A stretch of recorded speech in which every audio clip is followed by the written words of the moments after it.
नमस्कार। हाँ। आज हम एक बहुत पुरानी लेकिन आज भी उतनी ही जरूरी कहानी पर बात करेंगे।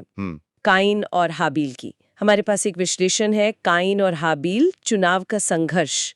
और हम कोशिश करेंगे समझने की कि ये हजारों साल पुरानी बात आज भी क्यों मायने रखती है। हाँ, बिल्कुल। और ये कहानी देखो शुरू होती है बिल्कुल शुरुआत से। आदम और हव्वा, पहले इंसान और उनके दो बेटे। काइन और हाबील। हाँ, काइन जो बड़ा था वो खेती करता था, किसान। और हाबील छोटा, वो भेड़ बकरियां पालता था, चरवाहा। तो अपनी अपनी दुनिया, अपना अपना काम। बिल्कुल। और फिर आता है वो पॉइंट, कहानी का टर्निंग पॉइंट कह सकते हैं, भेंट चढ़ाने का समय। अच्छा। दोनों भाई ईश्वर को भेंट देते हैं। काइन लाता है अपनी जमीन की उपज, सब्जी फल जो भी उगाया। और हाबील वो लाता है अपने रेवड़ में से, मतलब पहली और सबसे अच्छी, सबसे मोटी ताजी संतान। यहीं पर कुछ गड़बड़ होती है ना? हाँ, यहीं पर स्रोत बताता है कि ईश्वर हाबील की भेंट को तो खुशी से देखते हैं, स्वीकार करते हैं। और काइन की? काइन की भेंट को नहीं। अब ये क्यों हुआ, इसकी कई वजहें बताई जाती हैं। शायद हाबील का इरादा ज्यादा सच्चा था, या उसने अपना बेस्ट दिया। खैर, नतीजा ये हुआ कि काइन को बहुत गुस्सा आया। उसका चेहरा उतर गया, लिखा है। साफ दिख रहा था कि उसे ये बात चुभ गए। जलन, निराशा। बिल्कुल। और देखो, यहाँ ईश्वर का रवैया बड़ा दिलचस्प है। उन्होंने काइन को सीधे सजा नहीं दी। हाँ, ये बात मुझे भी बहुत स्ट्राइकिंग लगती है। उन्होंने चेतावनी दी, एक तरह से मौका दिया। कहा, काइन देखो, पाप तुम्हारे दरवाजे पर घात लगाए बैठा है। वो तुम्हें चाहता है, पर तुम्हें तुम्हें उस पर काबू पाना होगा। ये तो सीधा सीधा एक चॉइस दे दी गई, चुनाव का पल। एग्जैक्टली। स्रोत इसी चुनाव पर जोर देता है। स्थिति साफ थी, बुराई खींच रही है, लेकिन कंट्रोल मुमकिन है। पर दुख की बात यह है, काइन ने वो रास्ता नहीं चुना। उसकी जलन, उसका गुस्सा, वो हावी हो गए। उसने चेतावनी को अनसुना कर दिया। और फिर वो हुआ जो सोचना भी मुश्किल है, इतिहास की पहली हत्या। हाँ, केन अपने भाई हाबील को खेत में ले गया और वहां उसे मार डाला, भाई ने भाई को। ओफ। इसके बाद जो हुआ वो भी कम गहरा नहीं है। ईश्वर पूछते हैं, काइन तुम्हारा भाई हाबील कहाँ है? और काइन का वो मशहूर जवाब, मुझे क्या पता। क्या मैं अपने भाई का रखवाला हूँ? ये सिर्फ ये कहना नहीं है कि मुझे नहीं मालूम, ये जिम्मेदारी से पूरी तरह मुंह मोड़ना है। क्या ये रखवाला होना सिर्फ परिवार तक ही सीमित है? स्रोत इस बारे में कुछ कहता है? स्रोत इशारा करता है कि ये सवाल बहुत बड़ा है, सिर्फ परिवार का नहीं बल्कि एक नैतिक, एक सामाजिक सवाल है। ईश्वर का जवाब देखो, तुम्हारे भाई का खून जमीन से मुझे पुकार रहा है। इसका मतलब है कि हमारे काम उनका असर होता है।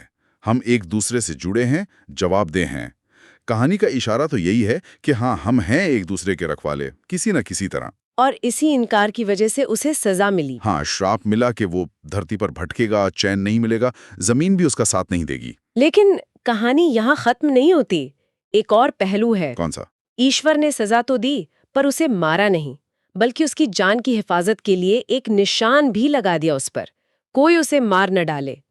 ये दया वाला एंगल थोड़ा हैरान करता है। हाँ, ये बहुत जरूरी पॉइंट है। सजा है, कर्मों का फल है, लेकिन साथ में एक तरह की दया भी है। शायद ये दिखाने के लिए कि रास्ता पूरी तरह बंद नहीं होता, सुधार की गुंजाइश शायद। तो अगर आज के लिए सबक निकालें इस कहानी से, हाबील से क्या सीख सकते हैं? हाबील से मेरे ख्याल से सबसे बड़ी सीख है अपना सर्वश्रेष्ठ देना, पूरी ईमानदारी से, सच्चे दिल से।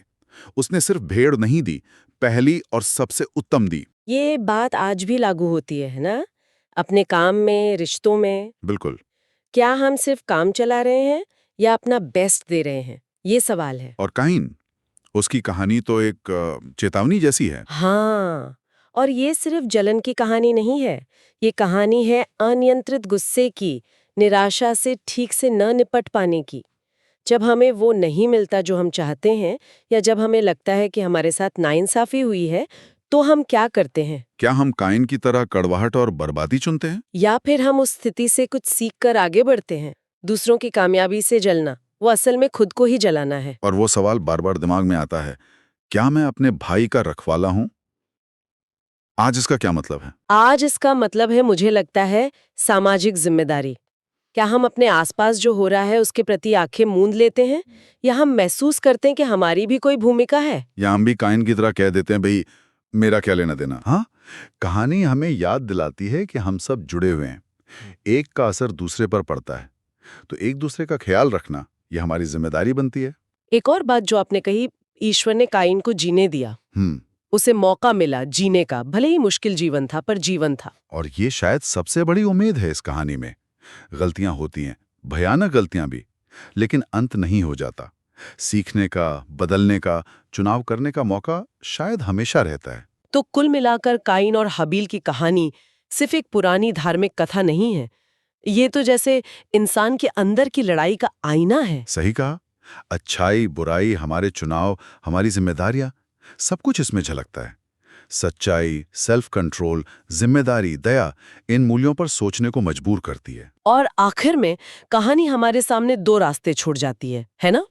हाबील का रास्ता ईमानदारी से अपना सर्वश्रेष्ठ देना, और काइन का रास्ता जलन, गुस्सा और आखिर में तबाही। सोचने वाली बात यह है कि आज की दुनिया में, अपनी जिंदगियों में हमें कौन सा रास्ता ज्यादा नजर आता है, अपने आसपास या शायद अपने अंदर भी? और हम खुद कौन सा चुन रहे हैं, अनजाने में या जानबूझकर?